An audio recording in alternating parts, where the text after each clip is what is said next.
old, not as old as I am, but it's old. And I work on it. I get down on the floor cleaning the tires or the wheels or whatever. How am I going to get up? Can't get up. I have to find a way to waller around there and pull up on something, for instance, and get up. And that'll happen to you in life as we go along the way. So I'm so glad you're here. So glad all of you are here. I'd like to say just one thing. Judy, please allow me to do this. Judy had her test last week, and she cannot have surgery. So there's not much they can do for you from a surgery standpoint, I understand. She hurts a lot. She has a lot of pain. Pray for her, help her, and we kind of know what she's going through. Shirley and I, we've kind of been through that and going through that and working through that continually. And it's going to be rough on Dawn, but they'll make it. There'll be no problem about it. Okay, this morning we're going to be talking about 1 Corinthians, and I'm going to start in chapter 5 because at the end of chapter 5, verses 9 through, I think, 13, we're looking at the situation where Paul has come back and said, there is some things here that people have misunderstood. And I want to go back and kind of work through that just a little bit, and let's see what we've got here. Because it's a misunderstanding, basically, in how you interpret what he had said. And I'm going to read some of this. Verse 9, I wrote you in my letter not to associate with immoral people, did not at all mean with the immoral people of this world, or with the covenants of swindlers, or the idlers. For them you would have to go out of the world. What he's saying there is, you're going to be in contact with those people of the world. He's talking about the people of the church. So there's no way we're going to be out of the world or removed from the world unless we die. So, but actually I wrote to you not to associate with any so-called brother. He is an immoral person, or a covetous, or an idler, or a reviler, or a drunkard, or a swindler, not even to eat with such a one. For what I too do with judging outsiders. Do you not judge those who are within the church, but those who are outside God judges. Remove the wicked man from among yourselves. And in the process of talking about this, there is a big difference between believers and non-believers. And we have to associate that in our minds with the fact that he was talking about the believers, the people who are in the church, who claim to be a brother or a sister with us. Those are the ones you're trying to change. Those are the ones you're trying to re-educate to the fact that they're doing something wrong here and they need to correct that. So just being sure, and I've heard people talk about this before and never paid a lot of attention to it, but associating with non-believers is not the people of the world he's talking about here. Those we don't have any control over. They're not our brothers and sisters. We want them to be. That's the field of harvest, but that's the ones we want to be. Paul says, lest there be any confusion, Paul explained that he did not have in mind the sexual immorality of people of the world, unbelievers, but anyone who calls himself a brother, people in the church. Such people may not truly be believers, even though they claim to be. If they fail to give evidence of new life in Christ, if they don't practice what they're talking and what they're trying to preach, then we can tell that rather quickly. So if they fail to give the evidence of a new life in Christ, there may be sufficient reason to doubt their salvation. To protect the church from the corruption influence of these so-called brothers, that's what he's talking about. You do not even eat with them.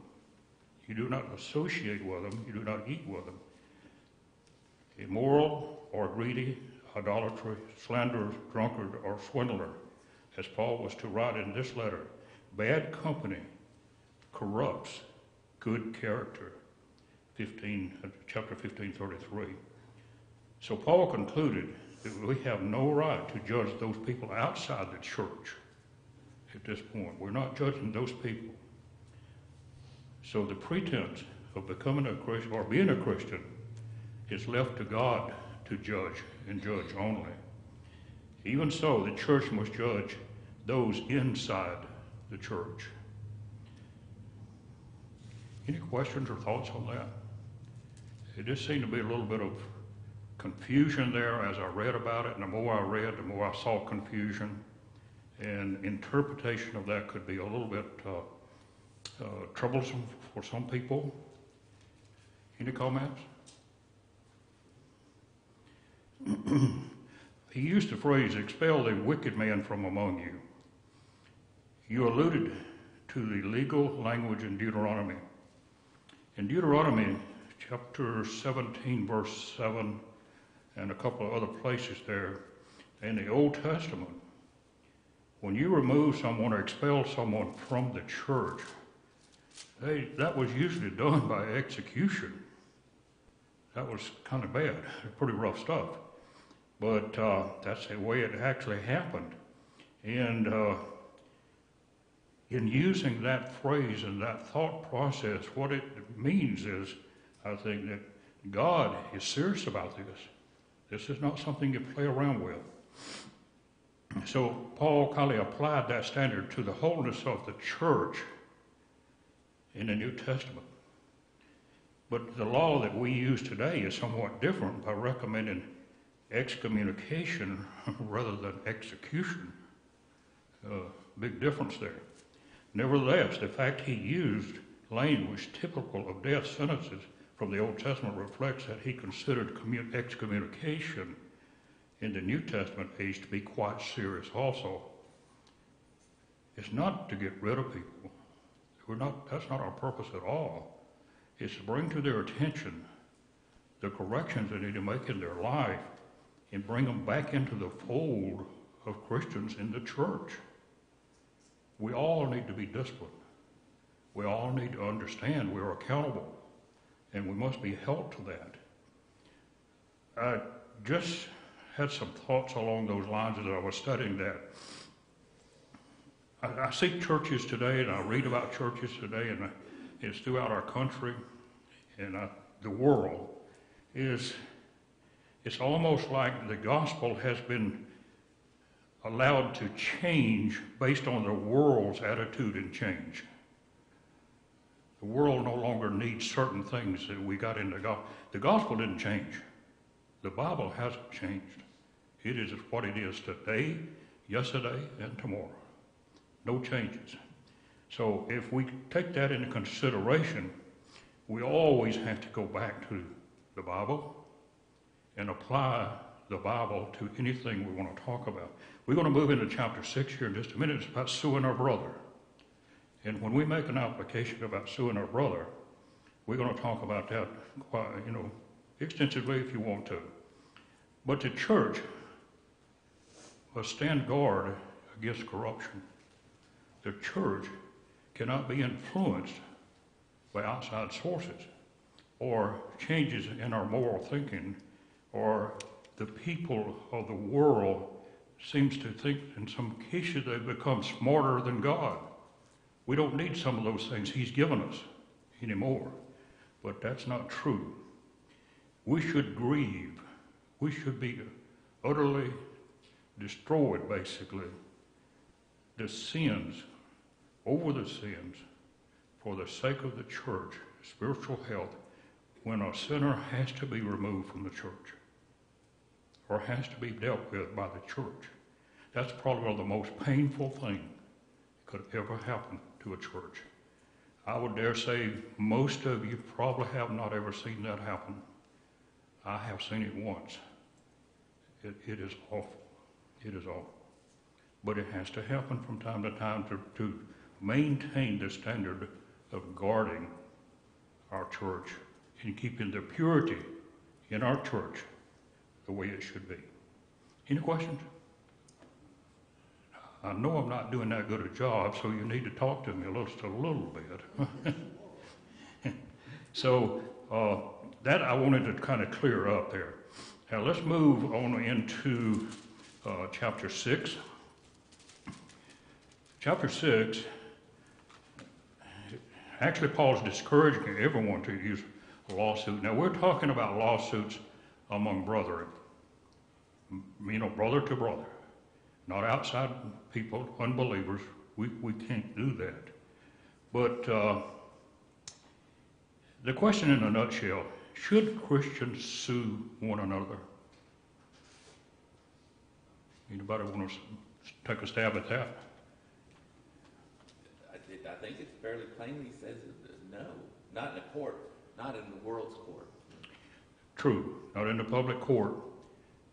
Is there a court or is there a system set up to handle a dispute between brothers?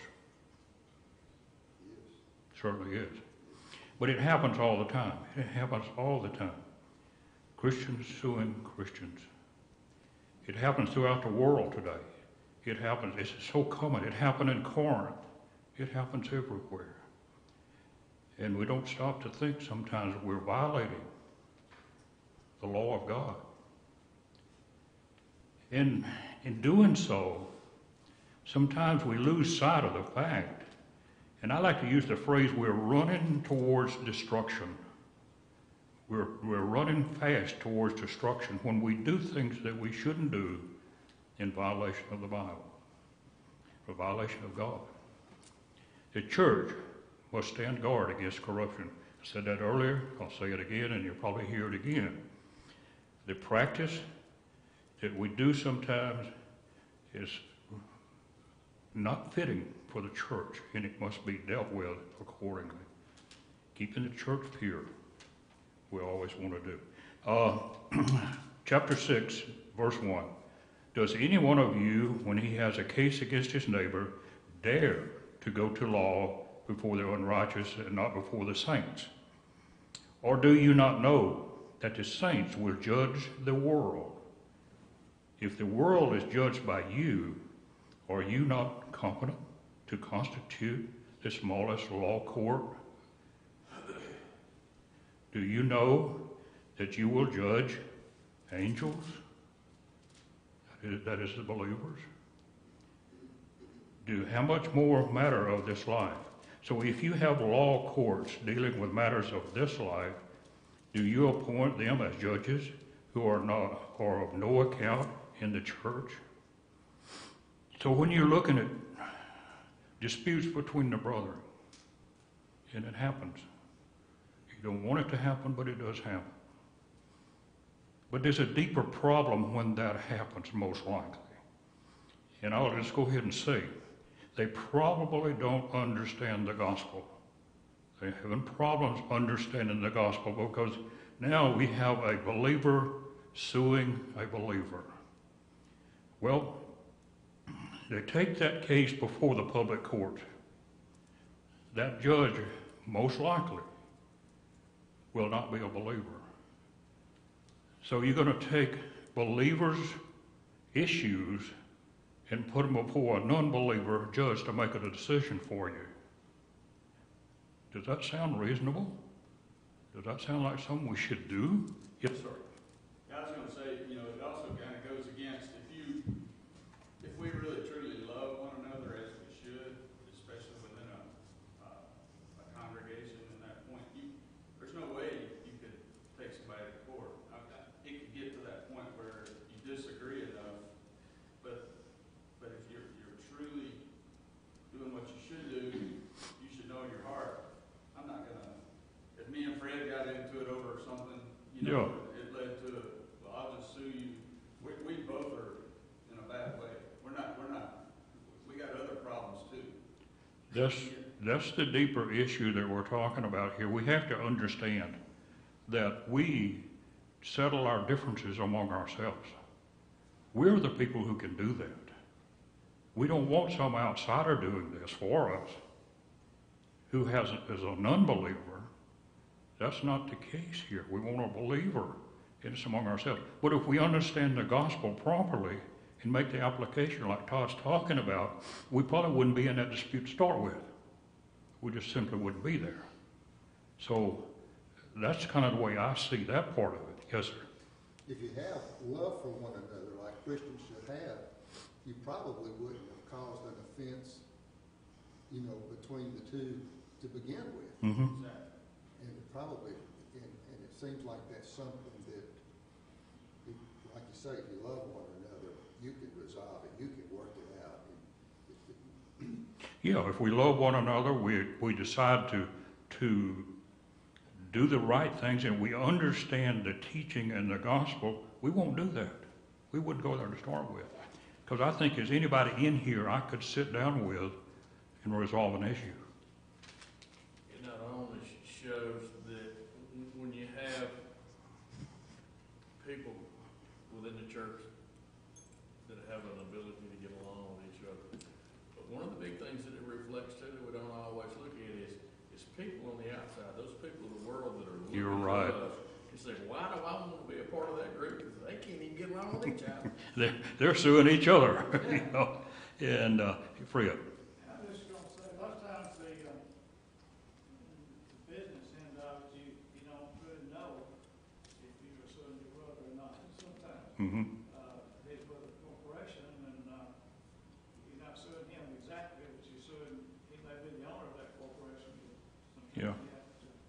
And the next thing you know, this thing mushrooms into something that's just unbelievable.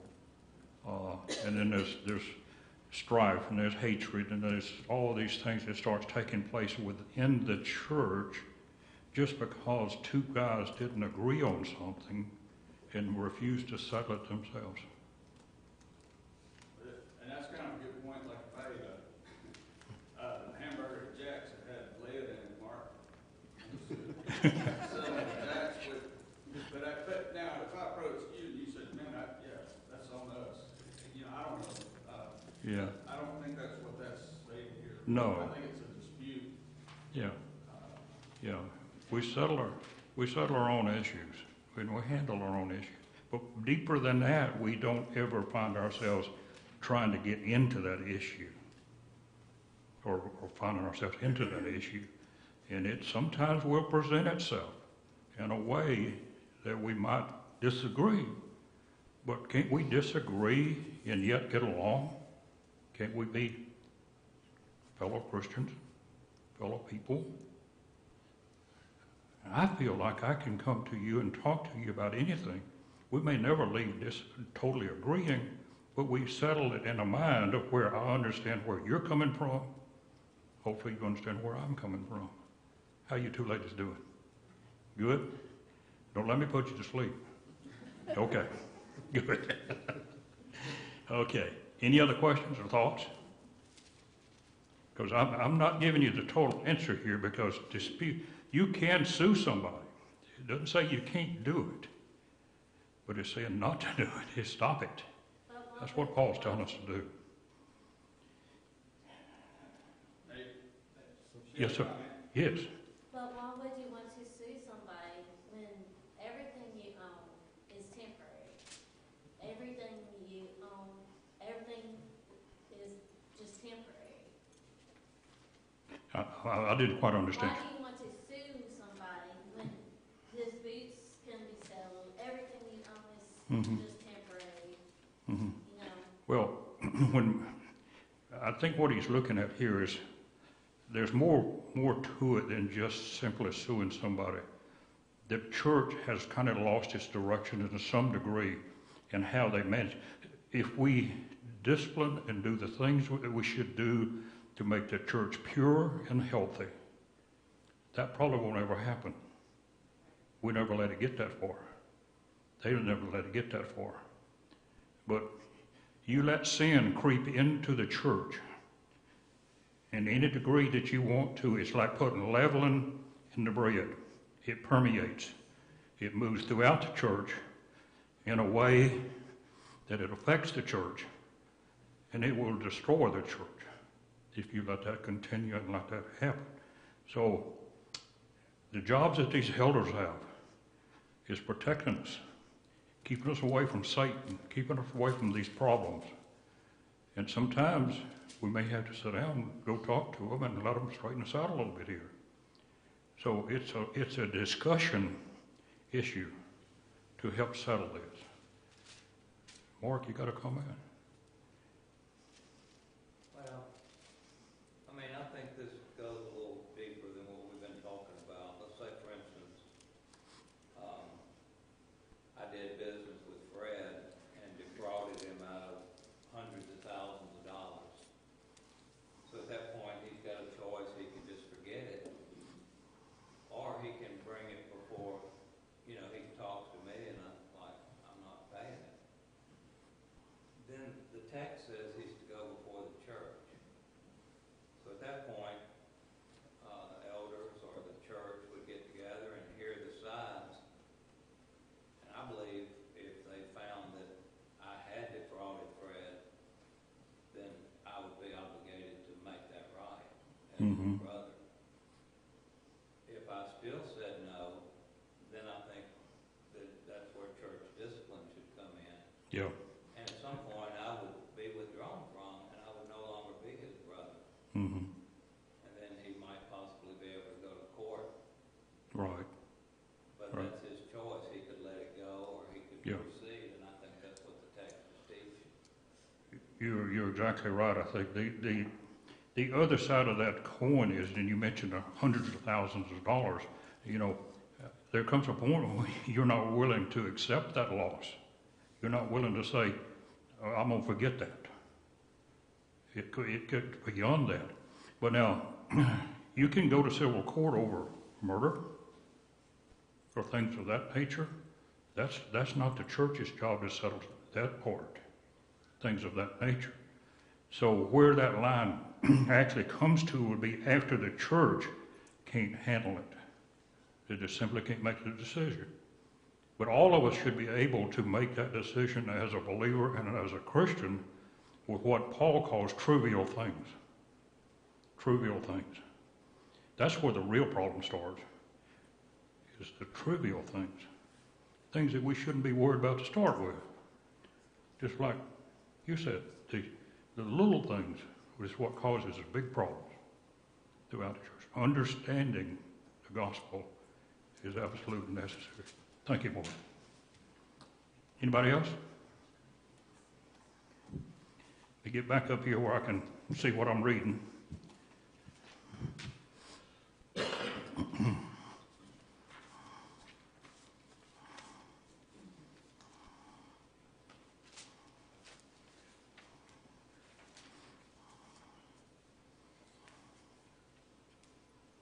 Okay.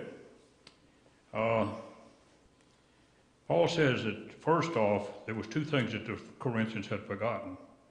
And the first was that they had forgotten that the saints will judge the world. They will be Jesus' helper, if you will. That he taught his followers they act as judges at the end of time. In Matthew 19 and 28 and Revelations 20 and 4 talks about this. So Christians are yet destined for a bigger job, a bigger duty, and a responsible duty. So if we can't do that, how can we do it here locally among ourselves? So not every believer at this point is prepared to make judgment calls of that nature.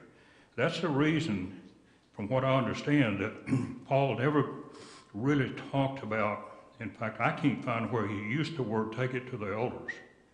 He used all his phrases to take it to the church. Take it to the church.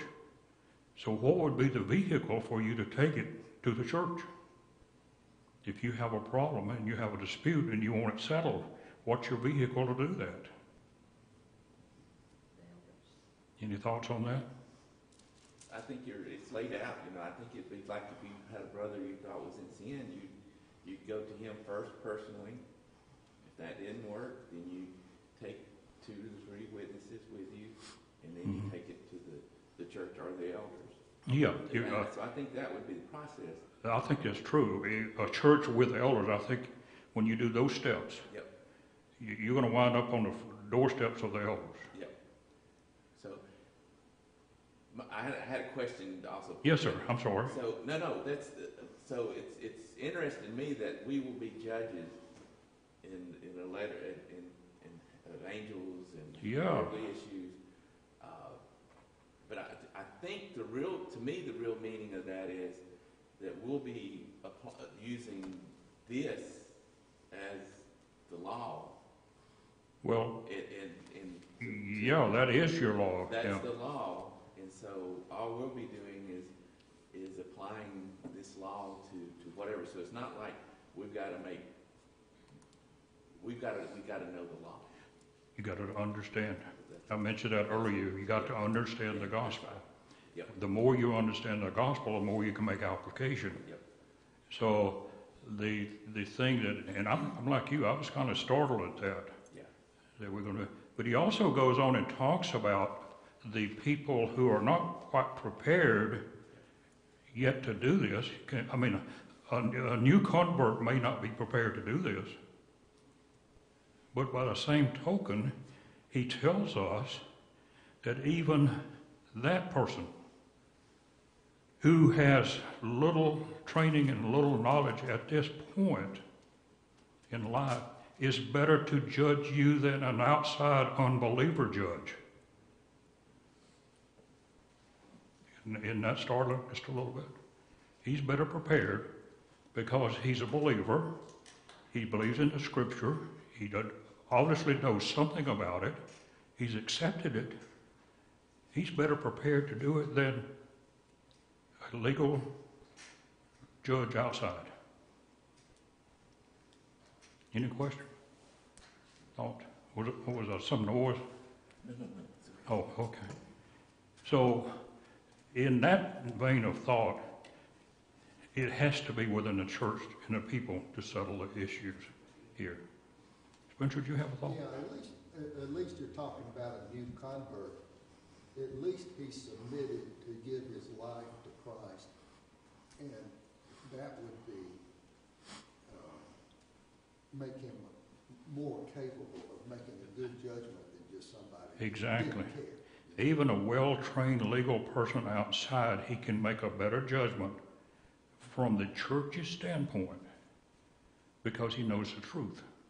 He can make the truth application where the outsider doesn't know that. You know, they say justice is blind. Well, is it? Okay. Well, I mean, it's the same thing, he talks about us judging angels. Mm-hmm. We don't always know who those people are, because it said, we're told that many times we entertain angels unaware. Right. You might not know who you're seeing. Yeah. Exactly right. Exactly right. Any comments, Fred? No? Good? Okay. We'll move a little bit further.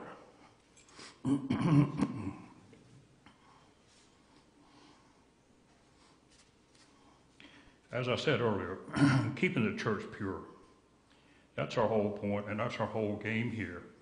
And when we see stuff like this happening,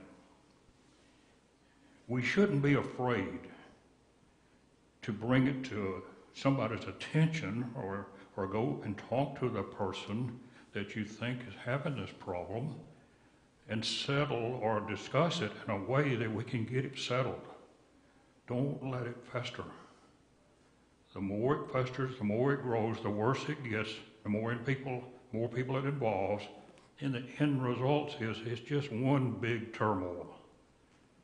And we lose sight of what we're really supposed to be talking about, and that is keeping the church pure, keeping the church where unbelievers can look at it, see it, and say, those guys, they know what they're doing. They've got it together. So we are affecting people outside the church as well as people inside the church when we perform those duties. Any other comments or thoughts? Okay. He said actually in verse 7, he said actually then it is already a defeat for you that you have lawsuits with one another. Why not rather be wronged? Why not rather be defrauded? On the contrary, you yourselves wrong and defraud. You do this even to your brethren. Suggesting here that you're defeated before you're even started. And the defeat is just like Todd was talking about and Fred was talking about, is a fact. It should have never come to this point. You're defeated before you're started. It should have never moved to this point of being a problem. You should be able to settle it and take it on from there and not cause controversy or problems within the church. Paul was very pointed and precise about his comments on these things. He wondered if the congregation that prided itself in eloquence and wisdom actually had no one wise enough to judge the disputes within the church. He questioned that. Paul had already made it clear that such wisdom exists among believers, but the Corinthians had failed to search for one problem because they had also failed to understand true wisdom. True wisdom. Understanding the Bible, understanding the gospel, understanding Christ's teachings. So, and again, I mentioned here, he does not condone going to law against another, and this in front of an unbeliever.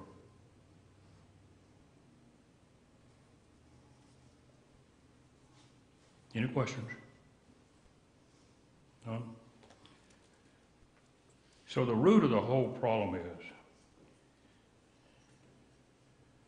we must study, we must teach, we must preach, we must learn, and we must practice the things that we have to do in order to be a true Christian, a person qualified to judge. And each one of us are going to be put in that position someday. Helping Jesus judge people. I wish I had more information on that, but I don't. I've looked and studied quite a bit about this, and that seemed like an easy chapter to do, but when you get into it, it's a lot deeper than you think, and you just have to keep thinking about it and thinking, what is he trying to tell us here?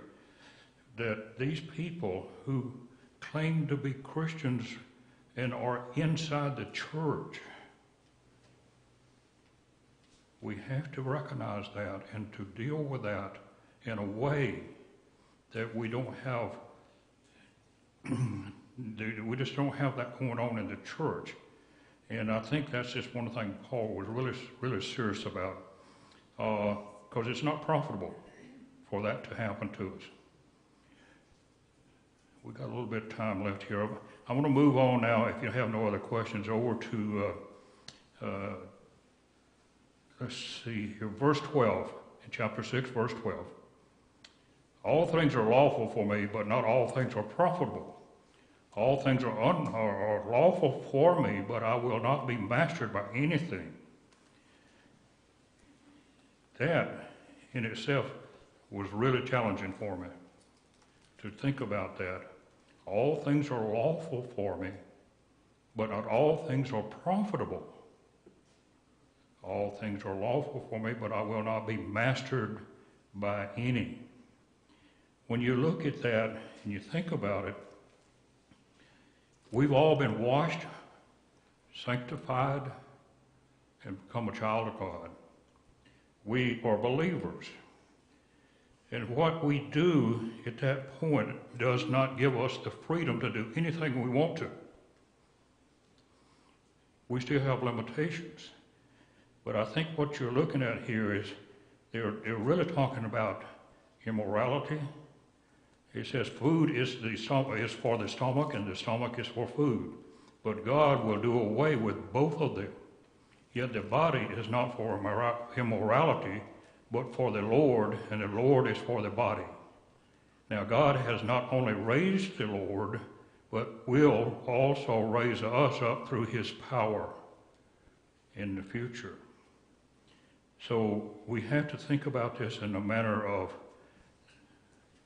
becoming a Christian doesn't give us authority and the liberty to do anything we want to, anytime we want to do it, any way we want to do it. It does not give us that authority. So when we talk about this, the main point that I think we have to really put our minds into is, do we understand what Paul is really telling us here? So the slogan for everything is permissible for me. Paul quoted these words 4 times in this epistle, 4 times. Apparently, this was used to justify a variety of illegal activities. Here it is supported sexual immorality in reference to eating and devoted to food devoted to idols. We'll cover that later. It gives us an opportunity to look into the depth of God and his strength and his ability. Yes, ma'am. Well, it's just like Hakeem, today, let me get closer to you.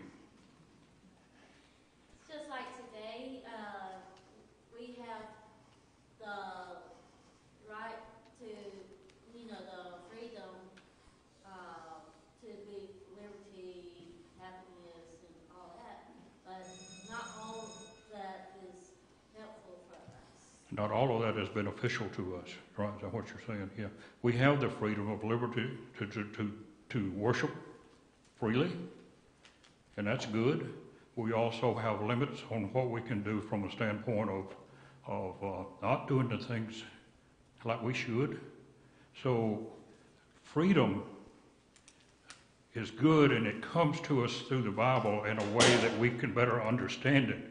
Was that the last bell or the first bell? No, that was the first bell. Or first one? Okay. But this part we could spend a lot of time on, and I almost wish I hadn't started that, but maybe the next person who takes over behind me can pick it up there. But that is going to be a very, very important topic to really discuss. Is there anything at this point, and especially on the part of suing our brother, that you want to have any more questions on or want to talk about? Well, I'm going to conclude right there because I don't want to go much further on this other part without doing the whole thing. And I appreciate your interest, your time, and elders, I appreciate you letting me do this. And maybe one day you might let me come back on this whole part. So thank you so much.